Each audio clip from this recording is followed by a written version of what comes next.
We bring to the House, once again, to the Committee on the Whole, Committee of the Whole, the authorization for FAA for the next 4 years. We're getting very good at this. We did it 2 years ago, passed the House overwhelmingly. Unfortunately, the other body did not act on it, so we held further hearings, reshaped the bill. Essentially, we have 95% in this bill of what we had in 2007. It was worked out then in cooperation with the Republican members of the committee and with the ranking Republican, Mr. Mica, and again this year with Mr. Mica and Mr. Petri under the and the Aviation Subcommittee under the extraordinarily gifted leadership of Mr. Costello held numerous hearings to air the various aspects of this bill and other aviation issues, so that we bring a bill in which there is broad bipartisan support, except perhaps for 4 areas on which there are differences and in which my good friend Mr. Mica will elaborate on his own good time. We bring a bill of a $70 billion investment in aviation over the next 4 years. $16.2 billion for the airport improvement program to build runways, taxiways, air traffic on the aviation hard side, as I call it, of airports. $13.4 billion for facilities and equipment account over 4 years. That's for the modernization or continuing modernization of the air traffic control system.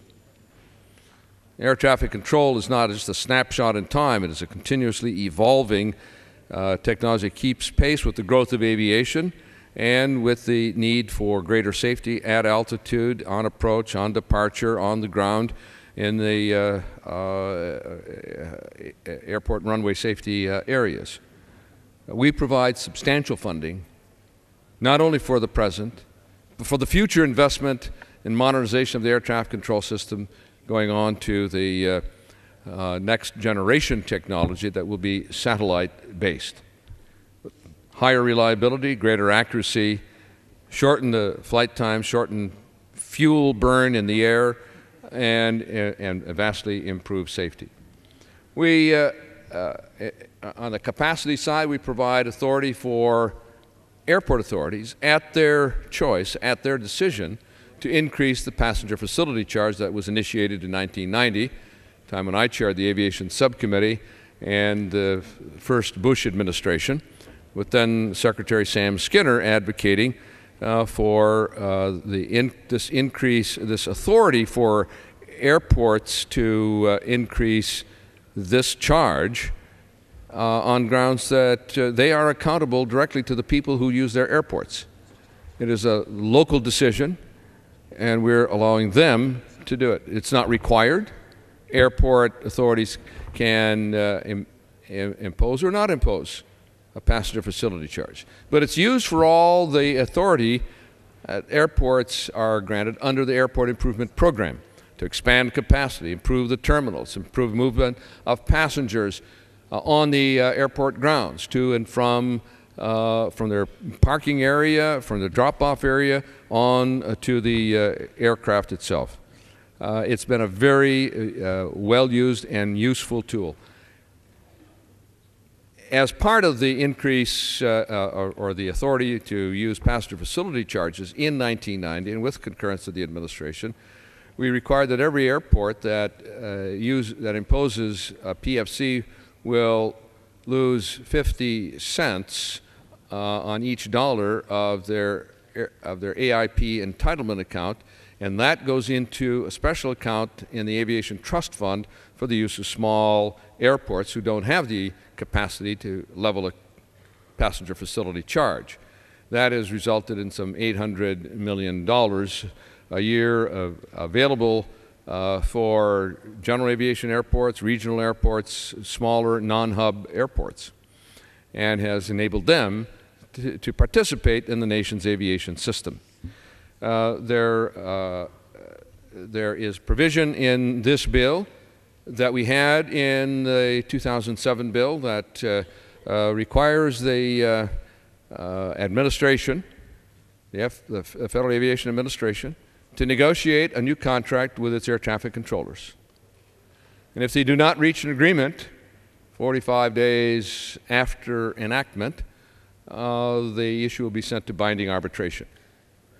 Now, the Republican administration objected to that provision. The ranking Republican on our committee, Mr. Mica, stoutly defended his administration's position and his own view that we should not have binding arbitration apply to this circumstance. I think it's fair to say he would accept that as going forward. Well, the bill never made its way through the Senate in 2007 or 8, and we're an equal opportunity committee. So what we didn't trust the previous administration to do, we don't trust this administration to do, and we're keeping that language in this bill to keep the heat on them to negotiate this contract and renegotiate and do fairness to the air traffic controllers. And then there is a matter of foreign repair stations. There are 145 foreign repair stations certificated by the U.S. FAA in other countries where U.S. aircraft are maintained supposedly to U.S. standards, to the standard of the airline as approved by FAA, to standards that we set for certification of aircraft maintenance personnel and certification of the facility in which the maintenance work is performed. Over time, questions have arisen about the adequacy of standards in other countries. This legislation takes those concerns and wraps them into this language we have in the bill saying they must meet our standards for criminal background checks, for drug and alcohol testing, for certification of the facility, certification of the aircraft maintenance specialists. That's in the interest of every American who flies on an aircraft in our country or outside of our country that is maintained in a non-U.S. maintenance facility. And in the time since we passed that bill in 2007, the U.S. and the EU negotiated an aviation agreement that moves toward harmonization of the aviation maintenance standards of our two countries. That agreement provides in Article 15, quote, "Nothing in this agreement shall be construed to limit the authority of a party to A, determine through its legislative, regulatory, and administrative procedures the level of protection it considers appropriate for civil aviation safety and environmental testing and approvals. And B, take all appropriate and immediate measures necessary to eliminate or minimize any derogation of safety." That's what we're doing, simply put, in this legislation, using our legislative authority to require twice-a-year on-site inspections of facilities in which U.S. aircraft are maintained in facilities overseas. And if the Europeans want reciprocity under this agreement, they have that authority. They can inspect U.S. maintenance facilities which are doing work on foreign aircraft, European aircraft in the United States. Basically, that's what it is: comity, fairness, equity, safety in the best interests of our citizens. There may be other issues, but I will reserve my time, and Mr. Costello will address more details of this legislation subsequently. Reserve the balance of my time. Gentleman reserves. Gentleman.